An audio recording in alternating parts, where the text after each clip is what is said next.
पितामह से ही महाभारत की कथा वहीं से आगे बढ़ती है। कहते हैं सत्यवती और शांतनु का विवाह हो जाता है। सत्यवती के दो पुत्र हुए, चित्रांगद और विचित्रवीर्य। ये दोनों निसंतान ही मारे गए, लेकिन विचित्रवीर्य की रानियों को व्यास जी की कृपा से पुत्र रत्न की प्राप्ति हुई।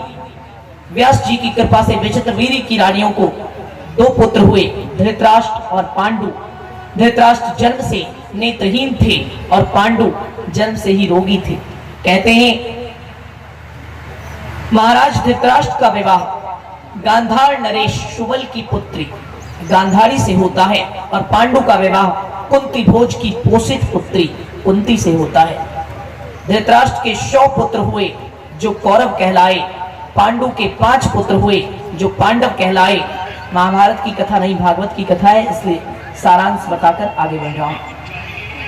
कहते हैं असमय ऋषि किंदम के शाप से पांडु की मृत्यु हो गई और धृतराष्ट्र हस्तिनापुर के राजा बन गए और यही 105 राजकुमार कौरव और पांडव कहलाए और 100 कौरव 100 दुर्गुणों का प्रतीक थे और 5 पांडव 5 सद्गुणों का प्रतीक थे। कौरव पांडवों से ईर्ष्या करते थे, पांडवों से जलते रहते थे।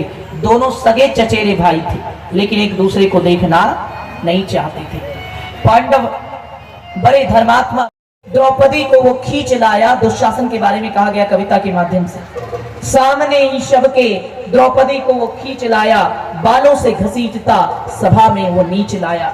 बालों से घसीटता सभा में वो नीच लाया। कहते हैं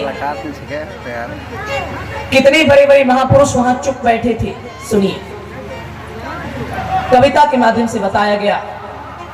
ओढ़ कर भी घूंघट अभी आई न थी जहां। सुनिए द्रौपदी की स्थिति क्या थी। ओढ़ कर भी घूंघट अभी आई न थी जहां, पांडवों की महारानी अर्धनग्न थी वहां। पांडवों की महारानी अर्धनग्न थी वहां। ओढ़ कर भी घूंघट अभी, घूंघट में भी द्रौपदी लोगों के सामने नहीं आई थी, बड़े बुजुर्गों के सामने। कुल की लाज थी, कुल वधू थी, लेकिन उसको अर्धनग्न अवस्था में उसने पूरी तरह कपड़े नहीं पहने थे, एक वस्त्र में लिपटी हुई थी और घसीटता हुआ दुशासन लेकर आता है। ऐसा दारुण दृश्य था वो, उसी को कविता में सुनिए। कहते हैं ओढ़ कर भी घूंघट अभी आई न थी जहां, पांडवों की महारानी अर्धनग्न थी वहां। पांडवों की महारानी अर्धनग्न थी वहां।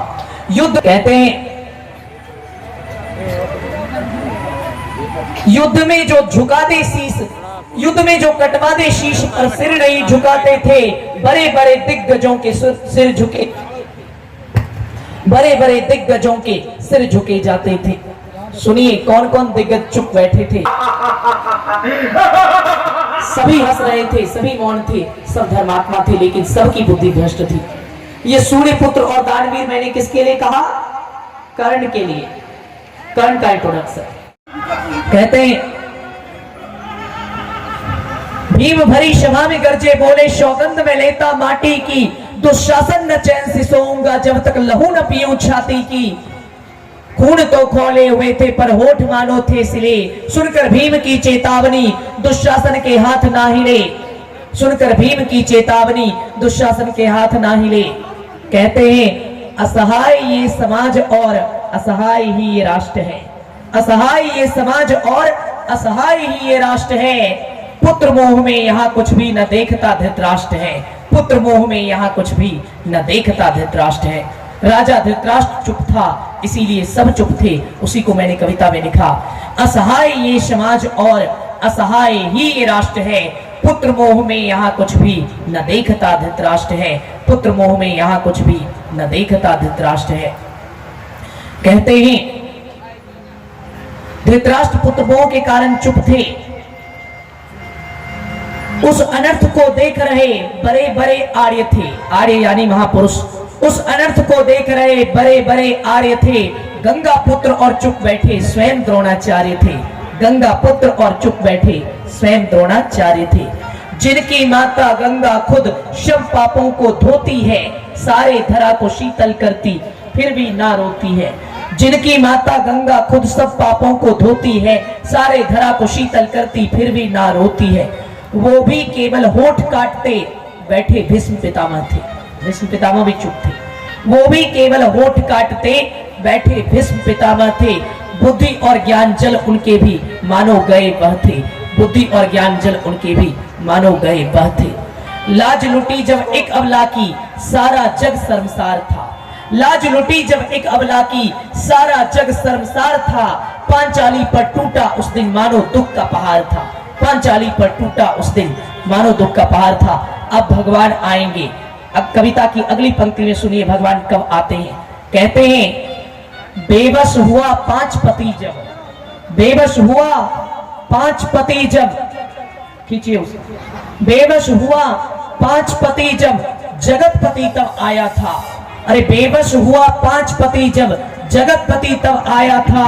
छोटी सी साड़ी को कान्हा तुमने अनंत असीम बनाया था। छोटी सी साड़ी को कान्हा तुमने अनंत असीम बनाया था। संग कहते बेबस हुआ पांच पति जब, बेबस हुआ पांच पति जब जगतपति तब आया था। अरे छोटी सी साड़ी को कान्हा तुमने अनंत असीम बनाया था। छोटी सी साड़ी को छोटी सी साड़ी को कान्हा तुमने अनंत असीम बनाया था। छोटी सी साड़ी को कान्हा तुमने अनंत असीम बनाया था। कृष्ण के आशीष से बची द्रौपदी की लाज है। हमसे इस धर्म का भी क्या करें जिस कारण ही अधर्म हो। अरे नारी को पहले मान दो जिसकी भी आंखों में शर्म हो। नारी को पहले मान दो जिसकी भी आंखों में शर्म हो। इस धर्म का भी क्या करें जिस कारण ही अधर्म हो। नारी को पहले मान दो जिसकी भी आंखों में शर्म हो। नारी को पहले मान दो जिसकी भी आंखों में शर्म हो। कहते हैं नारी को जो इज्जत ना दे उस नर को धिक्कार है। नारी को जो इज्जत ना दे उस नर को धिक्कार है। अपमान हो किसी द्रौपदी का हमें नहीं स्वीकार है। हमें नहीं स्वीकार है। नारी को जो इज्जत ना दे उस नर को धिक्कार है। अपमान हो किसी द्रौपदी का हमें नहीं स्वीकार है। हमें नहीं स्वीकार है। कहते हैं कुछ भी न बदला अब तक। अंतिम पंक्ति कविता की सुनिए। कहते कुछ भी न बदला अब तक वैसे ही हालात हैं। कुछ भी न बदला आज तक वैसे ही हालात हैं। और आजकल तो चीरहरण बिल्कुल आम बात है। आजकल तो चीरहरण बिल्कुल आम बात है। कुछ भी न बदला अब तक वैसे ही हालात हैं। और आजकल तो चीरहरण बिल्कुल आम बात है। आजकल तो चीरहरण बिल्कुल आम बात है। कृष्ण से आज मैं इस मंच से प्रार्थना करता हूँ, हे कान्हा फिर से कुछ ऐसा चमत्कार करो। हे कान्हा फिर से कुछ ऐसा चमत्कार करो। हे दुशासन जितने धरती पर उन सब का संहार करो। हे दुशासन जितने धरती पर उन सब का संहार करो। हे कान्हा फिर से कुछ ऐसा चमत्कार करो। हे दुशासन जितने धरती पर उन सब का संहार करो।